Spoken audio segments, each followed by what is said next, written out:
Boscoville, c'est une institution qui est née modestement dans les années 40 comme un simple camp d'été et qui, dans les années 50, 60, 70, a vraiment développé une expertise dans le domaine du traitement de la jeunesse délinquante et qui rompait avec les anciennes écoles de réforme qui étaient très disciplinaires, très autoritaires et aussi très religieuses dans leur approche. Une journée, on a rencontré le juge Foueteux, mon père, ma mère. Je suis passé à la cour, j'ai été déféré à la prison d'adultes.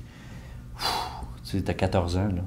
C'était 13 ans et demi. Et de là, après, on est venu me voir là-bas, puis on m'a offert le projet Boscoville. Boscoville se voulait beaucoup plus attentif aux besoins psycho-affectifs des jeunes. Pensait qu'on pouvait réhabiliter les jeunes sans barreaux, sans clôture. Fait que je peux vous dire que Boscoville, c'était pas l'enfer. Pour moi, c'était... J'ai retrouvé une liberté d'expression.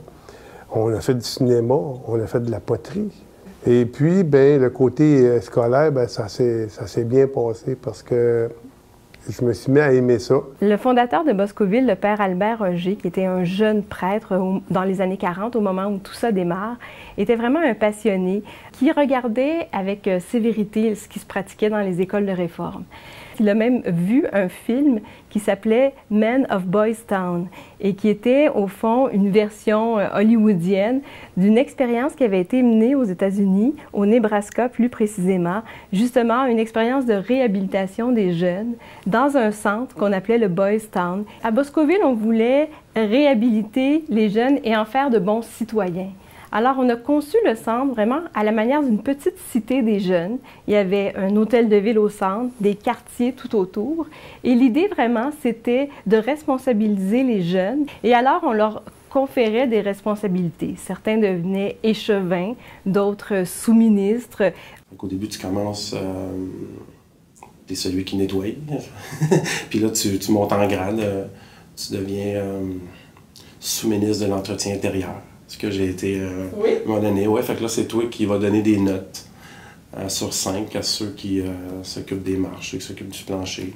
Puis oui, on prenait ça très au sérieux. Oui, quand j'ai démarré mon projet sur Boscoville, je me suis lancée, comme on le fait traditionnellement, dans les archives papier.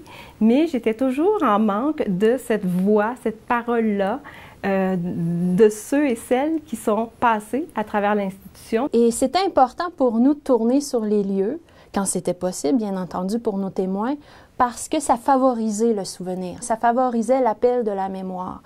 Au cœur de l'entretien filmé se trouve la parole.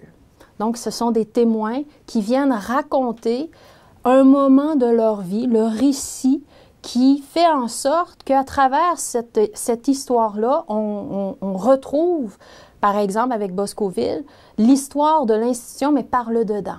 Et ça, c'est très important. Pour moi, ça a une valeur historique importante. Le témoin, l'individu, a une place entière dans l'histoire. C'est à Boscoville vraiment que vont se mettre en place les fondements, autant théoriques que pratiques, de cette discipline universitaire qu'on appelle aujourd'hui la psychoéducation et qui a été fondée justement dans ces années-là, 50, mais mise en place à partir des années 60-70.